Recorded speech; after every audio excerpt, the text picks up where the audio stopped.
हरे कृष्णा। हम लोग शिला प्रभुपाद जी की स्मॉल बुक कृष्ण भावनामृत की प्राप्ति पढ़ रहे थे। और कल हमने यहाँ तक बात की थी कि धर्म का अर्थ क्या होता है। धर्म मतलब होता है वस्तु का वह गुण जिसको उससे अलग नहीं किया जा सकता है। जैसे अग्नि से उसकी हीट अलग नहीं की जा सकती, चीनी से उसकी स्वीटनेस अलग नहीं की जाती, तो ये उसका धर्म हो गया। तो ऐसे हमारा धर्म क्या है कि हम सेवा करना, कभी सेवा किए बिना नहीं रह सकते, तो भगवान की सेवा करना ही हमारा वास्तविक धर्म है। उसी को आगे कंटिन्यू क्या कहते हैं, आगे देखिए क्या कहा जा रहा है। भगवान कृष्ण कहते हैं, जो ही जीवों के धर्म के पालन में हानि होती है अथवा जब अस्वाभाविक कार्यकलाप की अभिवृद्धि होती है, तब मैं अवतरित होता हूँ। उनके अवतार का एक मुख्य प्रयोजन धर्म के सिद्धांतों की पुनः स्थापना करना है। वही धर्म पद्धति सर्वश्रेष्ठ है जो हमें भगवान की शरण में जाने के लिए सबसे अच्छे ढंग से प्रशिक्षित करती है। भगवत गीता का यही आधारभूत सिद्धांत है। जब तक हम धर्म का वास्तविक उद्देश्य जानते हैं, हम अपने धर्म का चयन कर सकते हैं और हिंदू, मुस्लिम, बौद्ध या ईसाई या और कुछ भी हो सकते हैं। वस्तुतः श्रीमद् भागवतम इस बात की संस्तुति नहीं करता है कि हम अपना वर्तमान धर्म छोड़ दें, किंतु वह धर्म के वास्तविक उद्देश्य को अवश्य इंगित करता है। वह उद्देश्य है भगवत प्रेम, और वह धर्म जो हमें सबसे अच्छे ढंग से भगवत प्रेम की शिक्षा देता है, वही सर्वश्रेष्ठ है। तो क्या बात बताई जा रही है कि लो जैसे भगवान ने कहा है कि जब जब धर्म कम होता जाता है, तब तक भगवान अवतरित होते हैं।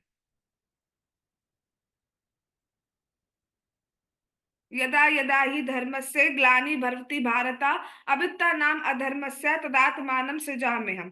तो जब जब धर्म की ग्लानि होती है, तब तक भगवान अवतरित होते हैं। अब कई बार कुछ लोग कहते हैं कि कलयुग के स्टार्टिंग में 10,000 साल करीब धर्म बहुत बढ़ेगा।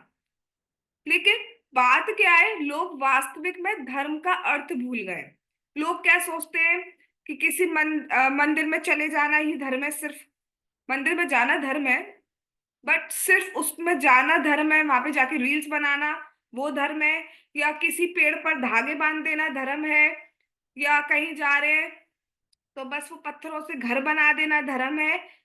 समझ नहीं पाते धर्म का अर्थ क्या है। धर्म वो है जिससे भगवत प्रेम हो।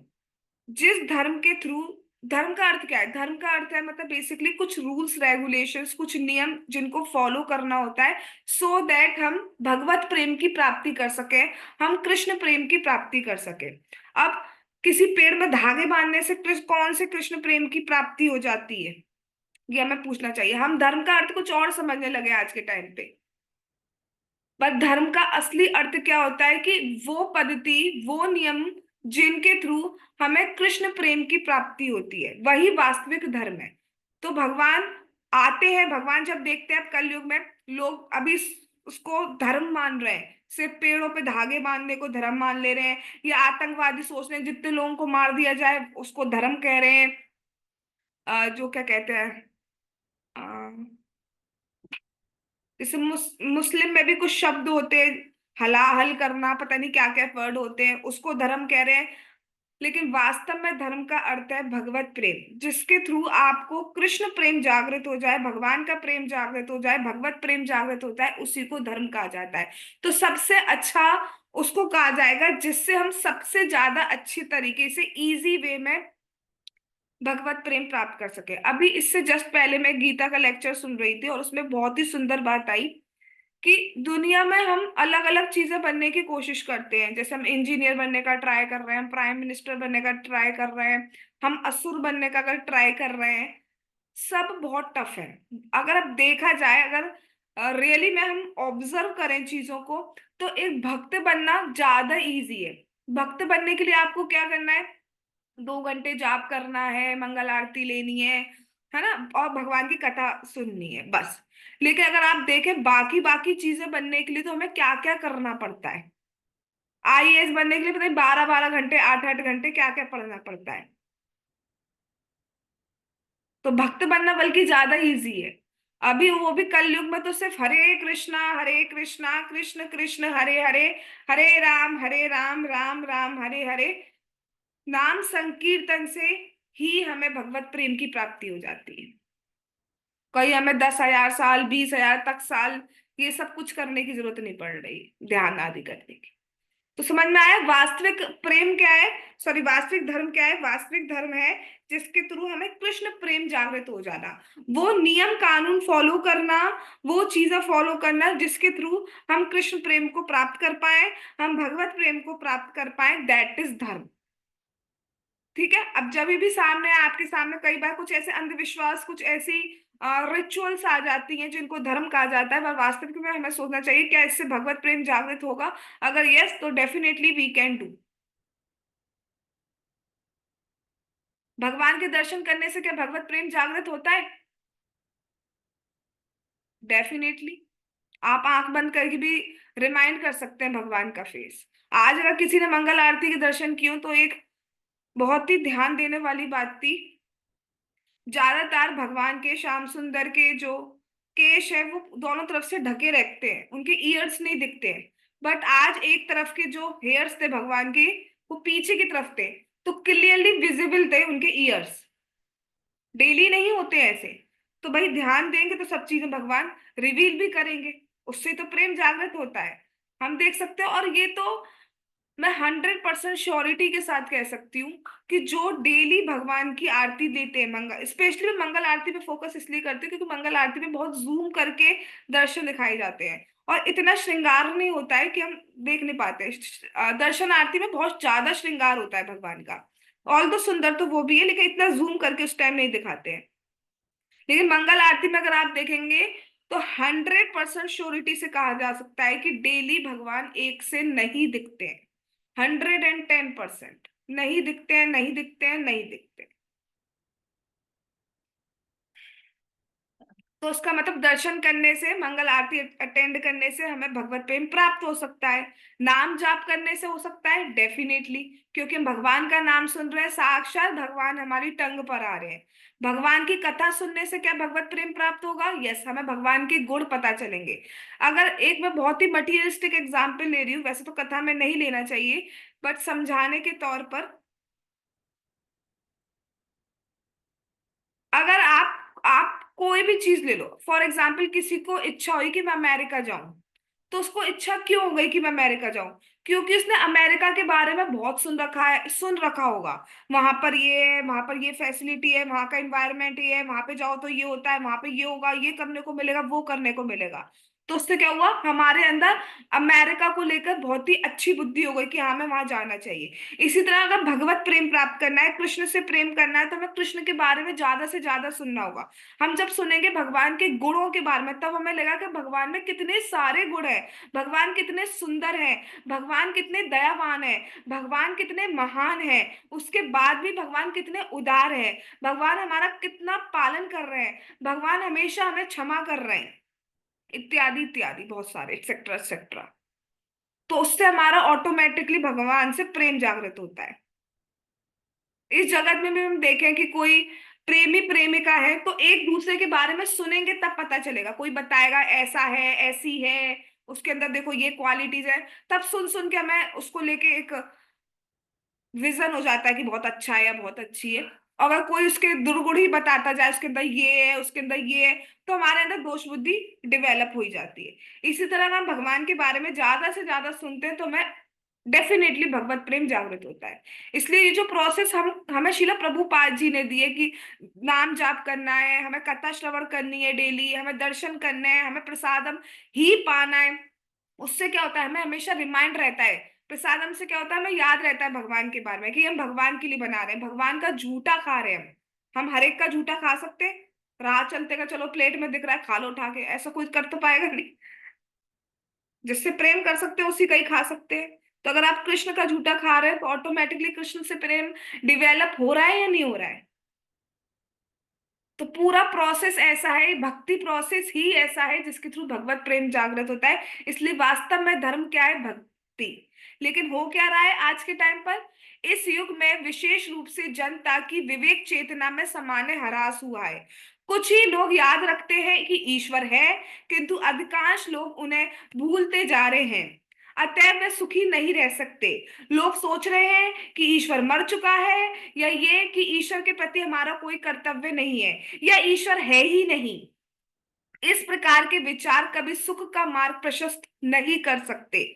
जब सभ्यता ईश्वर विहीन या अनीश्वरवादी हो जाती है, जैसा कि इस समय है, तो ईश्वर या उनके परम प्रतिनिधि लोगों को परम चेतना के साथ उनके संबंध का स्मरण कराने के लिए आते हैं। यहाँ क्या बात की जा रही है, इस टाइम कलयुग में बहुत हरास होता जा रहा है। सही मायने में हम धर्म का अर्थ ही नहीं समझ पा रहे हैं कि धर्म होता क्या है, और अनीश्वरवादी नास्तिक बनते चले जा रहे हैं। कुछ कहते हैं ईश्वर पहले था, अब बूढ़ा हो गया है। जैसे एक बार रशियन में मीटिंग हुई कि बहुत दिन तक भगवान भगवान के पोजीशन पर रह लिए, अब उन्हें हटाना चाहिए, भगवान बूढ़े हो गए। बट प्रॉब्लम ये आ रही है कि ये नहीं पता चल पा रहा भगवान रहते कहाँ हैं। ये न्यूज़पेपर में आर्टिकल है। या कुछ लोग आपसे कहते हुए मिल जाएंगे, भाई भगवान सबको खिलाने वाले हैं ना, तो हमें भगवान को भोग लगाने की क्या जरूरत है, सब कुछ उन्हीं का है। हमारा भगवान के प्रति क्या कर्तव्य, कोई कर्तव्य नहीं है। आप एक बात बताइए, आप अपने घर में किसको भोजन के लिए बुलाते हैं, या कौन आपको बुलाता है? जिससे हमारे लविंग एक्सचेंजेस होते हैं। जो हमें खाने को देता है हम उसको खाने को देते हैं, राइट? तो जो हमें खाने को दे रहा है हमेशा, क्या उसके प्रति हमारा कर्तव्य नहीं कि उसको हम पहले ही दे दें? तो कह देंगे कि सब कुछ भगवान का है, तो भगवान को भोग लगाने की क्या जरूरत है। ऐसे कहते हुए मिल जाएंगे लोग।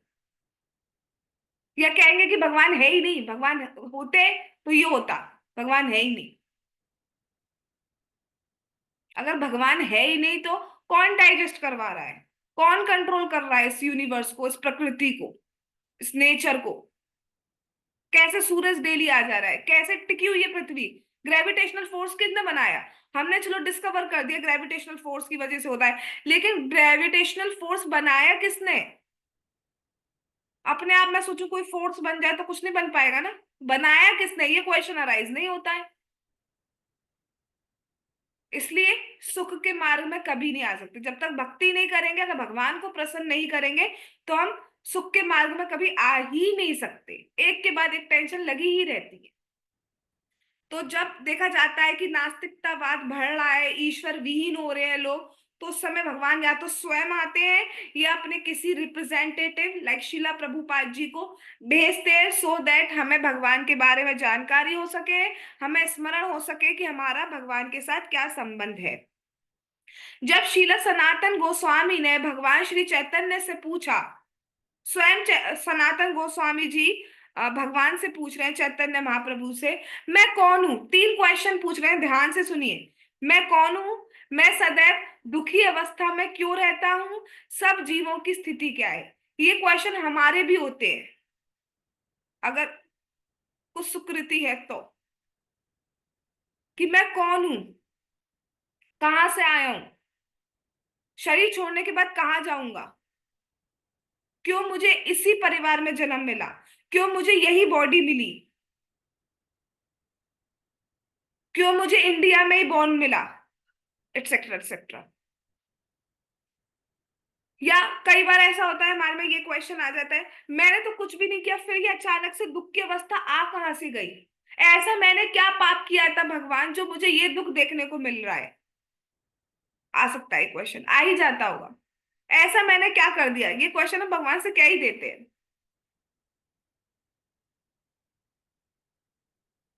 तीसरा प्रश्न उन्होंने किया, सब जीवों की स्थिति क्या है? श्री चैतन्य महाप्रभु ने तुरंत उत्तर दिया कि जीव का सच्चा स्वरूप श्री भगवान का दास होना है। कौन है हम? हम भगवान के दास हैं। हमें दास शब्द को, अब बहुत ध्यान से सुनिए, कभी भी पूछा जाए हम कौन है, हम भगवान के दास हैं। हमें दास शब्द को भौतिक सेवक के अर्थ में ग्रहण नहीं करना चाहिए। भगवान का दास बनना एक बहुत बड़ा पद है। लोग सदा किसी सरकारी पद या किसी प्रसिद्ध व्यापारिक प्रतिष्ठान में किसी स्थिति को प्राप्त करने का प्रयत्न सदा करते रहते हैं, क्योंकि इन स्थितियों में की गई सेवा द्वारा बड़े बड़े लाभ होते हैं। हम शासन की सेवाओं में तो अच्छा पद पाने के लिए अत्यंत उत्सुक रहते हैं, किंतु हम भगवान की सेवा में कोई पद प्राप्त करने की बात कभी सोचते भी नहीं। भगवान सारी सत्ताओं के सारी नहीं होना चाहिए, शुड भी सारी। भगवान सारी सत्ताओं के शासक है। अच्छा, तो हमें बताया गया है कि हम कौन है, हम भगवान के दास हैं। अब जैसे हम ये वर्ड सुनते हैं कि हम दास हैं, हमारे अंदर एक अजीब सा थॉट आता है कि दास है, नौकर है हम तो किसी के नौकर नहीं है। क्यों? क्योंकि हमारे माइंड में एक एक गलत एक्सपीरियंस किया हुआ है हमने। हम इस जगत में देखते हैं कि दास को, नौकर को, स्लेव को, सबॉर्डिनेट को कैसे ट्रीट किया जाता है, एक्सप्लॉइट किया जाता है। बात करें अगर हम कॉर्पोरेट वर्ल्ड में या किसी भी जॉब में, तो बेसिकली एक्सप्लॉइट किया जा सकता है उसका। जितना खून चूस, जो भी है खून जूस, सब कुछ जितना निकाल सकते हो वो निकाल दिया जाता है। तो हमारे मन में, हमारे अंदर एक ही थॉट है कि दास का अर्थ ये होता है कि मतलब एक्सप्लॉइट करना। तो यहाँ पे भी हम दास से है बने फिर रहे हैं। और अगर हम भक्ति के बाद भी भगवान के दास ही बनना है, अगर हमें नौकर ही बनना है, तो भक्ति करें ही क्यों? ये क्वेश्चन हमारे अंदर आ सकता है। बट बहुत बड़ा डिफरेंस है यहाँ के दास में और भगवान के दास में। यहाँ की दासता में क्या होता है, आपको एक छोटी सी गलती के लिए, आप एक छोटी सी गलती भी करिए तो आपको कभी भी फायर किया जा सकता है। और भगवान की दास्ता में देखिए, हम क्या क्या गलती और कितनी कितनी गलती करे जा रहे हैं, स्टिल भगवान हमें कभी भी नहीं छोड़ते, कभी भी नहीं छोड़ते। अच्छा, कोई मुझे इस क्वेश्चन का आंसर देगा कि क्यों लोग गवर्नमेंट जॉब के पीछे भागते हैं, क्यों चाहते हैं गवर्नमेंट जॉब? एक प्राइवेट जॉब है, उसमें भी अगर बाई चांस 2 लाख रुपए मंथली मिल रहा है, और एक गवर्नमेंट जॉब है, उसमें भी 2 लाख रुपए मंथली मिल रहा है, तो फिर भी लोग गवर्नमेंट जॉब के पीछे क्यों भागते हैं? कोई आंसर देना चाहेगा? हम्म। वो फिक्स होती है। फिक्स स्टेबिलिटी होती है, यस। यही आंसर है एक्चुअली। अब यहाँ पर आप किसी भी जॉब में चले जाइए, लेकिन कोई स्टेबिलिटी नहीं है।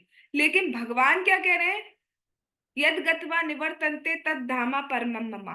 जो मेरे धाम में एक बार आ जाता है वो वापस जाता ही नहीं है। इतनी बड़ी अश्योरेंस, इतनी बड़ी श्योरिटी, इतनी बड़ी स्टेबिलिटी दी जा रही है कि एक बार आ गए तो जाओगे नहीं। तो क्यों ना वहां का प्रयत्न करें कि एक बार पहुंच गए तो हमें वापस जाना ही नहीं है। Sinking in. हम आप दोनों साइड एक कॉलम बना के सोचिए कि यहाँ पर क्या है, कुछ भी फिक्स्ड नहीं है, कभी भी फायर किया जाता है, पूरा एक्सप्लॉइट किया जाता है। अगर आप बॉस के लिए कुछ स्पेशल आ रहा है खाने के लिए, तो वो आपको नहीं दिया जाएगा। बट इस केस में क्या है, यहाँ पर अगर एक बार चले गए तो आपको वापस नहीं आना। भगवान की सेवा करने में जितना सुख भगवान को होता है, उससे कई गुना ज्यादा सुख हमें होता है।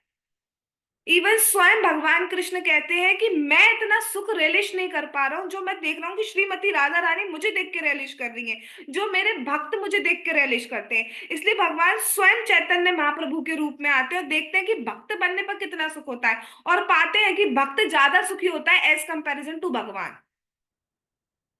क्योंकि भगवान इतने सुंदर हैं, उनको देखने में उनको ज्यादा सुख होता है। कोई बहुत सुंदर है फॉर एग्जाम्पल, ठीक है, तो जो खुद सुंदर है वो अपनी सुंदरता को क्या रेलिश कर पाएगा? जो दूसरे देखने वाले हैं वो उसको रेलिश कर पाएंगे। तो ऐसे ही भगवान तो खैर इतने ज्यादा सुंदर है, वो अपनी सुंदरता रेलिश नहीं कर पाते, सामने जो भक्त होते हैं वो रेलिश कर पाते हैं। तो सुख किसको ज्यादा मिल रहा है? दास को, भक्त को। इतना सुख तो इवन भगवान को भी नहीं मिल पाता। तो वहां पे तो सुख ही सुख है, दुख का तो नामो निशान ही नहीं है, और परमानेंट है। एक्सप्लॉइटेशन का तो कोई मतलब ही नहीं है। भगवान खाते हैं तो दूसरों को तो आप सबसे पहले देखो देते हैं।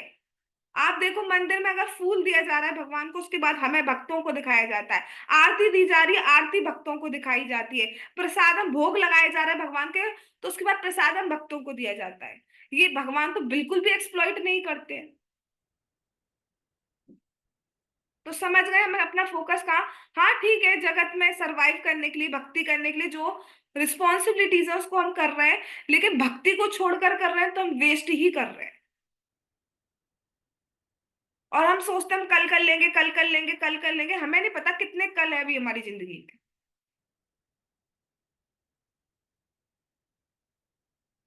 श्री भगवान की सेवा ही धर्म है। इस धर्म का भिन्न भिन्न देशों में भिन्न भिन्न सांस्कृतिक जलवायु की परिस्थितियों या विशिष्ट स्थितियों के अनुसार भिन्न भिन्न प्रकार से वर्णन किया जा सकता है, किंतु प्रत्येक धार्मिक शास्त्र में ईश्वर के प्रति समर्पण भाव की शिक्षा दी जाती है।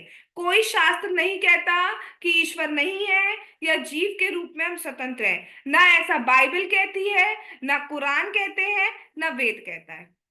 तो धर्म को अलग अलग तरीके से डिफाइन किया जा सकता है, लेकिन अल्टीमेट जो गोल होता है वो सबका यही होता है कि धर्म का अर्थ क्या है, कृष्ण भगवान से प्रेम करना। ना तो बाइबल ऐसी कहती है कि भगवान नहीं है, ना कुरान ऐसा कहता है कि भगवान नहीं है, ना वेद शास्त्र ऐसे कहते हैं भगवान नहीं है। लैंग्वेज अलग लिखी है, जैसे हमारे में लिखा है भगवान से प्रेम करना, कुरान में लिखा है खुदा से मोहब्बत करना, बाइबल में लिखा है टू लव गॉड। बात एक ही है, वही धर्म है एक्चुअली। जो बात कॉमन मिल रही है सब में वही तो धर्म है और वही धर्म है। बाकी अगर आप सोच रहे हो कि बस जो भी चीजें हम कर रहे हैं धागा बांधना और इसको धर्म मान रहे हैं, तो दैट इज नॉट धर्म एक्चुअली। यहाँ तक कि बौद्ध शास्त्र भी ऐसा नहीं करते। बौद्ध दर्शन के अनुसार सामान्यतया ना कोई जीवात्मा है, ना कोई परमात्मा है, किंतु चूंकि वैदिक साहित्य में श्री बुद्ध को भगवान के अवतार के रूप में स्वीकार किया जाता है, अतः भगवान बुद्ध को स्वीकार करके मनुष्य वास्तव में परमेश्वर का ही अनुसरण करता है। श्रीमद् भागवतम में भगवान के अवतारों की एक सूची दी गई है।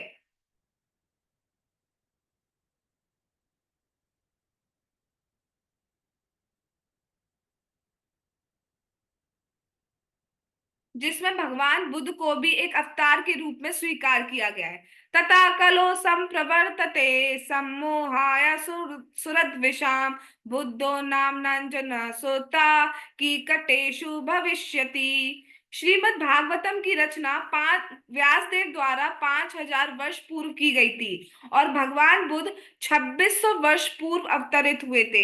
इस प्रकार श्रीमद् भागवतम में वस्तुतः बुद्ध के अवतार की पूर्व घोषणा की गई थी। भगवान बुद्ध ने उपदेश दिया था कि ना ईश्वर है, ना आत्मा है, ये शरीर पदार्थों का मिश्रण मात्र है। और जब ये भौतिक मिश्रण विलीन हो जाता है तब दुख और सुख की अनुभूतियां भी समाप्त हो जाती हैं। फिर शंकराचार्य आए, जिन्होंने उपदेश दिया कि ब्रह्म का बाह्य स्वरूप अर्थात ये शरीर केवल एक भ्रम है। सभी धर्मों में मंदिरों के माध्यम से उपासना और प्रमाणिक आचार्यों की मान्यता है। हम श्री कृष्ण, जीसस क्राइस्ट, ईसा मसीह, यहोवा, बुद्ध, शंकराचार्य या गुरु नानक किसी को भी माने, प्रत्येक दशा में प्रामाणिक आचार्यों की सत्ता स्वीकार करना आवश्यक है। क्या बात बताई जा रही है यहाँ? ये बात बताई जा रही है कि श्रीमद् भागवतम, भगवत गीता इतने महान शास्त्र हैं। ऑल दो भागवतम इस शाश्वत, वैसे मोटे तौर पर देखा जाए तो 5,000 वर्ष पूर्व व्यासदेव ने इसकी रचना की थी और 2,600 वर्ष पूर्व बुद्ध जी आए। लेकिन जो श्रीमद् भागवतम है जो 5,000 साल पहले बनाया गया था, उसमें ऑलरेडी भविष्यवाणी कर दी गई थी कि भविष्य में बुद्ध जी आएंगे, भगवान का अवतार होगा बुद्ध। और बहुत सारी भविष्यवाणी की गई है, चाणक्य जी को लेके की गई है और सम्राट अशोक को लेके की गई है, और आज हम देखते हैं वो सारी भविष्यवाणी सच हुई है। कैसे पता चलता है, कैसे हम जानते हैं कल की अवतार आएगा? ये सब श्रीमद् भागवतम से ही आया है, उसी के आधार पर हम कहते हैं, क्योंकि उसकी सारी भविष्यवाणियां जो है वो सत्य हो रही हैं। तो हुआ ये था कि एक टाइम आया कि जैसे यज्ञों में बलि का प्राविधान था, लेकिन क्यों था? उस टाइम पे जो ब्राह्मण होते थे वो इतने ज्यादा कुशल होते थे कि वो ऑन द स्पॉट जो बूढ़े एनिमल्स हैं, पशु हैं, उनको बलि देते थे और उसी टाइम उनको मनुष्य शरीर प्राप्त हो जाता था। मतलब 84 लाख योनियों में फॉर एग्जाम्पल किसी को नेक्स्ट एनिमल योनि मिलनी थी, लेकिन due to Bali, due to that year, उसको वो सब क्रॉस करके डायरेक्ट मनुष्य योनि मिल जाती थी। तो इससे क्या होता था, वो पशुओं का उद्धार करते थे बेसिकली। लेकिन बाद बाद में क्या होने लगा, ब्राह्मण जो है वो अकुशल होते गए, अपनी जो योग्यता है उसको खोते चले गए। सारे नहीं, बट जनरली हरास तो हुआ ही। तो उससे क्या हुआ कि उन्होंने पशु बलि करना तो कंटिन्यू रखा, बट उसी टाइम पर वो जो पशु थे उनको मनुष्य शरीर नहीं मिल पा रहा था, उनका उद्धार नहीं हो पा रहा था। तो वो प्रोसेस तो चला ही गया उनका उद्धार करने का। फिर धीरे धीरे और लोग आए और क्या हो गया, अपने टंग के लिए वो पशु वध करने लगे, मीट ईटिंग करना स्टार्ट हो गया। और बलि के नाम पर वो पशुओं का वध करते हैं और उसको खाने लगे। तो बहुत हिंसा फैल गई। इसलिए भगवान बुद्ध का अवतार हुआ और उन्होंने कहा वेदों को नहीं मानना है। वेद में लिखा है ना, यज्ञ करना है, पशु वध बलि करनी है। तो उन्होंने, क्योंकि उस टाइम को लेकर वो आवश्यकता, ये गलत प्रचार करना कि वेद नहीं है, ऑल दो वेद ही सब कुछ है। भागवतम में ही लिखा है कि बुद्ध जी भगवान है, इसलिए हम उनको भगवान मान रहे हैं। और भागवतम में ही लिखा है कि उनकी शिक्षा हमें नहीं माननी है। ठीक है। तो उसके बाद उन्होंने तो कह दिया कि कुछ है ही नहीं, वेद नहीं है, भगवान नहीं है, ये नहीं है, वो नहीं है। लेकिन उस टाइम वो करना जरूरी था, जिससे कि हिंसा को रोका जा सके। उसके बाद शंकर भगवान के, शंकर जी जो है, शिव जी, उनके अवतार शंकराचार्य आए और उन्होंने कहा कि सब कुछ भ्रम है। मायावाद का बेसिकली प्रचार किया, सब कुछ भ्रम है। फिर उसके बाद फिर रामानुजाचार्य आए, उन्होंने कहा सब कुछ भ्रम नहीं, भगवान अलग है और जीवात्मा अलग है, तो अलग अलग का भेद बताया इस तरीके से। तो सीधी सी बात इतनी बताई जा रही है यहाँ पर कि कोई भी हो, जैसे गुरु नानक हो गए, जीसस क्राइस्ट हो गए, सब एक ही बात कहते हैं कि हमें क्या करना है, हमारा धर्म क्या है, दैट इज भगवत प्रेम, भगवान से प्रेम की प्राप्ति करना। समझ में आ रही है बात। भगवत गीता में भगवान कृष्ण को परम अधिकारी माना गया है। कभी कभी कृष्ण स्वयं प्रादुर्भूत होते हैं और कभी कभी वे अपने अवतार के रूप में आते हैं। कभी कभी वे, हाँ, तो कभी कभी तो स्वयं भगवान आते हैं, डायरेक्ट कृष्ण आते हैं, सुप्रीम पर्सनालिटी ऑफ गॉड है। और कई बार वो अपने अवतारों के रूप में आते हैं जो आपके सामने दिए गए हैं। अब बहुत इंपॉर्टेंट बात है, कभी कभी वे शब्द ध्वनि के रूप में अवतरित होते हैं और कभी कभी एक भक्त के रूप में प्रकट होते हैं। तो कभी कभी शब्द ध्वनि, वो शब्द ध्वनि क्या है, हरे कृष्णा कृष्णा कृष्णा हरे हरे, हरे राम राम राम हरे हरे। तो भगवान स्वयं दिव्य ध्वनि, दिव्य मंत्र, दिव्य नामों के रूप में अवतरित होते हैं और कभी कभी एक भक्त के रूप में अवतरित होते हैं और हमें सिखाते हैं कि हमें किस तरीके का आचरण करना चाहिए, एक भक्त को किस तरीके का लाइफ स्टाइल रहना चाहिए, एक भक्त को किस तरीके का जीवन जीना चाहिए। अवतारों की विभिन्न कोटियां हैं, मतलब मंत्र अवतार है, युग अवतार है, लीला अवतार है, गुण अवतार है, बहुत सारे टाइप के अवतार होते हैं भगवान के। लेकिन इस युग में भगवान कृष्ण अपने पवित्र नाम के रूप में अवतरित हुए। इस युग में कैसे आए भगवान, अपने पवित्र नामों के रूप में आए। और वो क्या है, हरे कृष्णा कृष्णा कृष्णा हरे हरे, हरे राम राम राम हरे हरे। इस रूप में, मतलब आप समझ रहे हो कि जब आप हरे कृष्ण महामंत्र बोलते हो, स्वयं भगवान अवतरित हुए होते हैं आपकी जीभ पर, आपके सामने होते हैं भगवान। बट हम समझ नहीं पाते, अभी तो हमें मोबाइल से फुर्सत नहीं मिल रही, तो हम भगवान को क्या समझेंगे।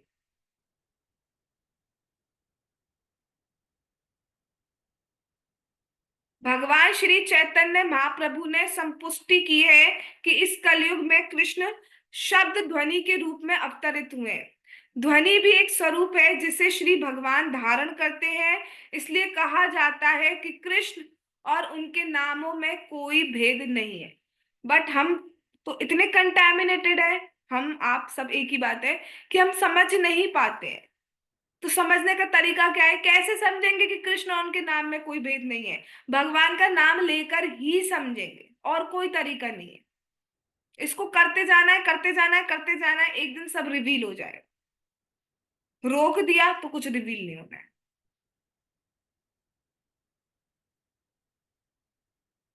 स्वयं स्वयं भगवान अवतरित हो जाते हैं हमारे सामने। और हम कितना, हम पूरे दिन में हम अपनी जॉब कर लेते हैं, हम खा लेते हैं, पी लेते हैं, सब कुछ कर लेते हैं, रात के 12 बजे हम नाम जाप कर रहे होते हैं।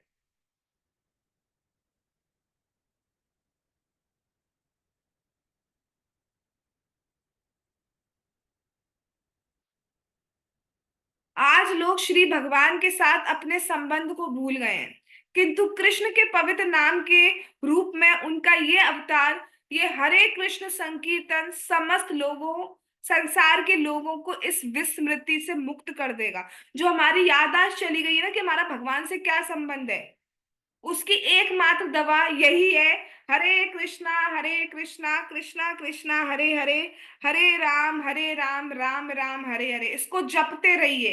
अब हम सोच लेंगे पूरा दिन निकाल ले और रात के 11-12 बजे नाम जपने बैठे, तो सॉरी टू से, बट मुझे नहीं लगता कि ध्यान से नाम सुन पाएंगे। बस कंप्लीट करना है। और तो कंप्लीट करने का ही, भगवान तो इतने दयालु है, कंप्लीट करने पर भी फायदा दे देते हैं, लेकिन सुन कितना पाएंगे ये हमें सोच लेना चाहिए। और इम्पोर्टेंस क्या रहेगा ये भगवान की।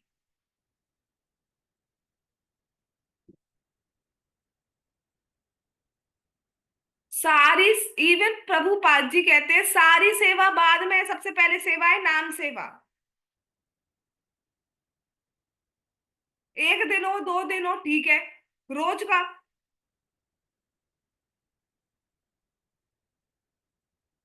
जिनको कह रही हूं समझ गए होंगे। भगवान श्री चैतन्य, और मैं अपने मन से नहीं कह रही हूँ, ये स्क्रीन पर सब कुछ दिख रहा है ना आपको। कहीं पे लगे कि मैं अतिशयोक्ति कर रही हूं तो आप काटिए मेरी बात। बस काट इसलिए नहीं पाएंगे क्योंकि बात मेरी है ही नहीं।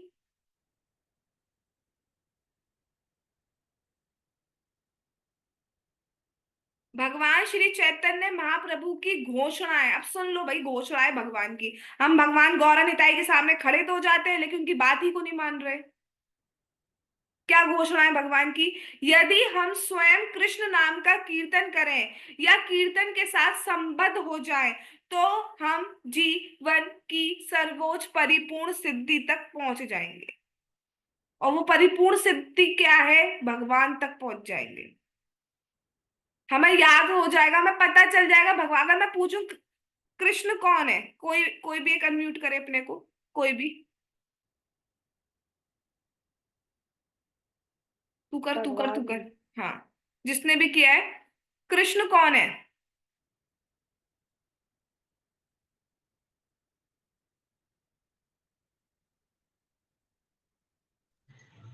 भगवान।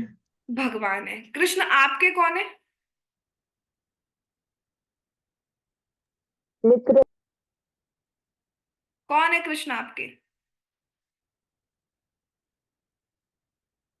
पहले मैंने पूछा कृष्ण कौन है, आपने कहा भगवान। अब मैं पूछ रही हूँ कृष्ण आपके कौन है? गुरु है। गुरु है कृष्ण आपके। हाँ। हाँ, मतलब हमें बता रहे हैं कि कैसे रहना है, क्या क्या करना है, ये सारी चीजें समझा रहे हैं। तो एक ठीक है। उस हिसाब से। यस प्रांशी। हरे कृष्णा मैम, हरे पिता कृष्ण। है। पिता है। कैसे कह सकती हैं आप? भगवान ने वो आपने बताया था कि भगवान ने श्रीमद् भगवत गीता में कहा है कि सभी जीवों को बीज देने वाले परम पिता वही हैं। ठीक है, बिल्कुल सही बात है, क्योंकि हमने शास्त्र से बात की है। क्या भगवान हमारे दोस्त हैं या नहीं? क्या हमारा भगवान से वात्सल्य संबंध है? कुछ नहीं कह सकते। हमारा भगवान से एक यूनिक संबंध है, हम सबका एक अलग अलग संबंध है। और वो संबंध के अभाव में है भगवान। जब तक हम उन तक नहीं पहुंचेंगे, उनको वो खुशी कोई नहीं दे पाएगा। कैन यू इमेजिन कि हम सब में एक ऐसी स्पेशल क्वालिटी है जिसके बिना, मतलब जो हम ही दे सकते हैं भगवान को।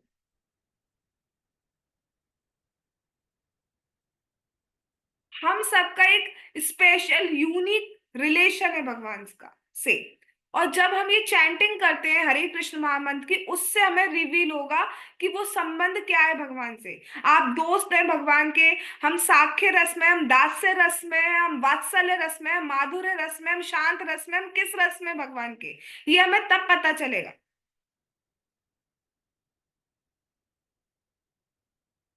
बट हमें फिक्र ही क्या है, क्या करेंगे पता करके?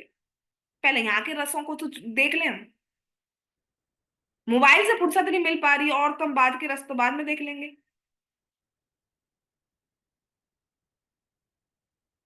श्रीमद् भागवतम के अनुसार भिन्न भिन्न युगों के लिए भिन्न भिन्न आध्यात्मिक साधन है। बहुत अच्छा श्लोक है ये।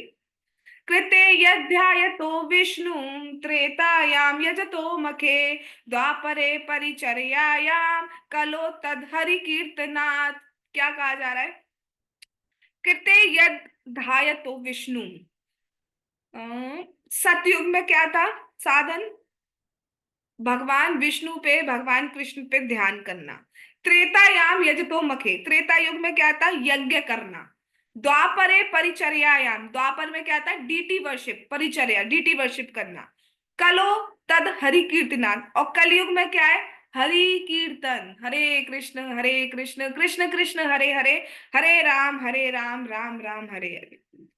नाम जाप अपना अकेले जो हम करते हैं वो भी जरूरी है, और कहीं बिजी हो, रास्ते में हो, नहा रहे हो, झाड़ू लगा रहे हो, उस टाइम पे आप कीर्तन तो प्ले कर सकते हो। हम वो भी नहीं कर सकते।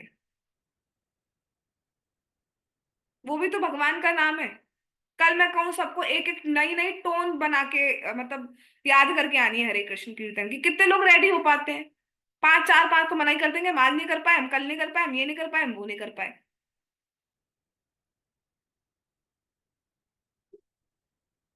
किंतु प्रत्येक सिद्धांत सभी युगों में लागू होता है। अब ऐसा नहीं है, फोकस ऑन दिस लाइन, ऐसा नहीं है कि हरे कृष्ण का कीर्तन इस कलयुग में ही प्रभावशाली है और सतयुग में नहीं था। ऐसा नहीं है कि हरे कृष्ण जो मंत्र है वो कलयुग का मंत्र है सिर्फ, वो तब भी था, लेकिन उस युग में जो प्रधान था वो ध्यान था।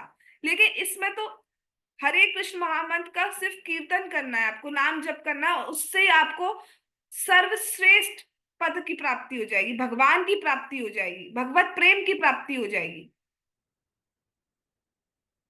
सोचो 10,000 वर्ष तक ध्यान करना। अगर आप सभी से मैं भी बोलूं आंखें बंद करो और ध्यान करो भगवान पर, किसको ध्यान हो? किसी को ब्लैक ब्लैक दिखेगा, किसी को एक रोशनी सी दिखेगी, और मैं बताना नहीं चाहती किसको क्या दिखेगा।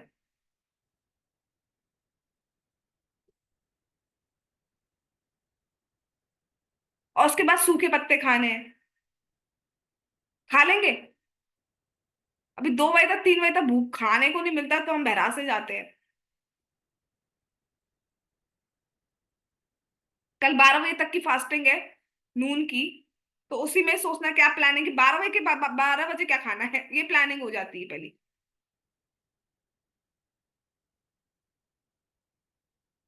ऐसा भी नहीं है कि लोग सत्य युग में भगवान कृष्ण के पवित्र नामों का संकीर्तन नहीं करते थे।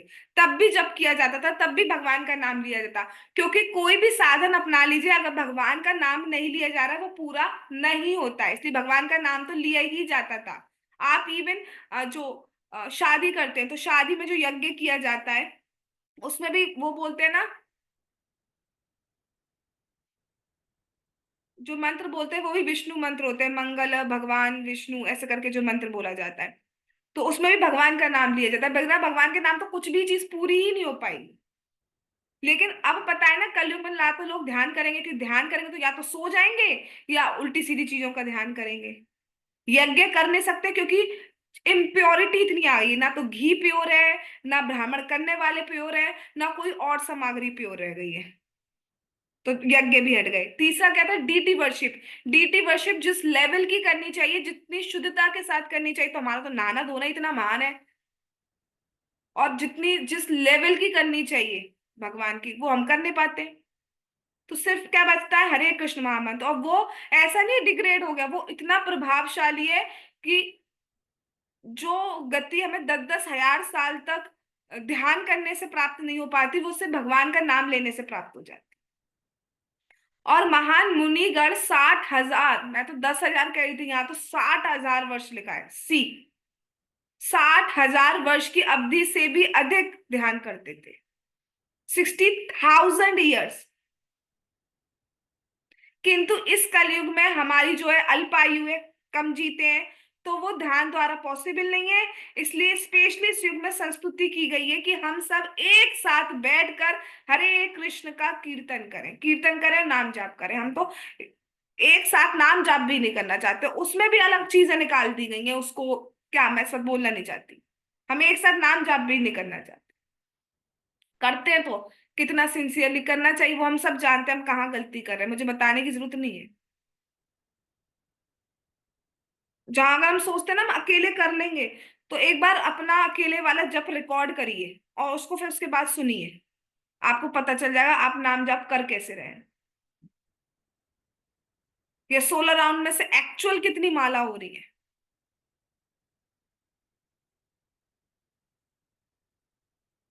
ये अत्यंत सरल है और प्रत्येक व्यक्ति इसमें भाग ले सकता है। कोई भी ये नहीं है कि छोटा बच्चा नहीं ले पाएगा, बड़ा बूढ़ा नहीं ले पाएगा। Any one can take participate in chanting process of Hare Krishna महामंत्र। इसमें ना तो किसी शिक्षा की आवश्यकता है, ना कोई पूर्व योग्यता की अपेक्षा है। इस कलयुग में लोग अत्यंत मंद बुद्धि हैं और भाग्यहीन भी हैं। भाग्यहीन क्यों है हमारा? इतनी सुंदर डिवोटी एसोसिएशन मिल रहा होता है हमें, लेकिन हम उसका बिल्कुल भी लाभ नहीं उठाते हैं। हम लड़ते हैं, हम झगड़ते हैं और हम पता नहीं क्या क्या करते हैं। हम निंदा करते हैं एक दूसरे की, और फिर हम कहते हैं कि हमारे साथ ये क्यों हो रहा है, हमारे साथ वो क्यों हो रहा है। मंद बुद्धि इसलिए है कि हमें कुछ भी याद नहीं रहता। डेली अगर नाम जप की महिमा बताई जाए मैं तो भी याद नहीं रहती। और साथ ही साथ कुसंगति से दूषित भी है। इतना एनवायरनमेंट खराब हो चुका है, इतना आसपास माहौल खराब है, तो उससे अफेक्टेड अलग होते हैं हम लोग। श्री चैतन्य महाप्रभु ने इस महामंत्र के संकीर्तन का प्रवर्तन किया है। हरे कृष्णा कृष्णा कृष्णा हरे हरे, हरे राम राम राम हरे हरे। ये मंत्र भगवत प्रेम के प्रचार प्रसार का बहुत बड़ा भारी साधन है। मतलब भगवत प्रेम, जैसे हमारी वीन्स में जो ब्लड फ्लो करता है, उसकी जगह ऐसा लगेगा भगवत प्रेम फ्लो कर रहा है। एक्सटेसी में आ जाएंगे हम लोग। अभी हम फील नहीं कर सकते ना वो एक्सटेसी होता क्या है। ऐसा नहीं है कि संकीर्तन साधन के संस्तुति केवल कलयुग में की गई है। वस्तुतः इसका अनुरोध सभी युगों के लिए किया जाता है, हर युग में किया जाता है हरे कृष्ण महामंत्र का कीर्तन। सभी युगों में अनेक भक्त हुए हैं जो भगवान नाम कीर्तन द्वारा पूर्ण अवस्था को प्राप्त हुए हैं। इस कृष्ण भावनामृत आंदोलन का यही सौंदर्य है। ये केवल किसी एक युग, किसी एक देश या किसी एक वर्ग के लोगों के लिए नहीं है। ऐसा नहीं कि केवल कलयुग के लिए हरे कृष्ण महामंत्र या सिर्फ इंडिया के लिए है या केवल हिंदूज के लिए। ऐसा नहीं है, ये सबके लिए, कोई भी हो, किसी भी युग का हो, किसी भी देश का हो, किसी भी वर्ग का हो। हरे कृष्ण का कीर्तन किसी भी युग में, किसी भी देश में, किसी भी सामाजिक स्थिति के व्यक्ति के द्वारा की जा सकता है, क्योंकि कृष्ण सभी युगों, सभी देशों और सभी सामाजिक स्तरों के व्यक्तियों के लिए सर्वोच्च पुरुषोत्तम भगवान है। तो कोई भी इस मंत्र का जाप कर सकता है, क्योंकि सबके भगवान कौन है? कृष्ण भगवान है। और इस जप के माध्यम से ही कोई भी कृष्ण प्रेम की प्राप्ति कर सकता है। इसी को कहा जाता है कृष्ण भावनामृत की प्राप्ति, कृष्ण भावनामृत को पाना।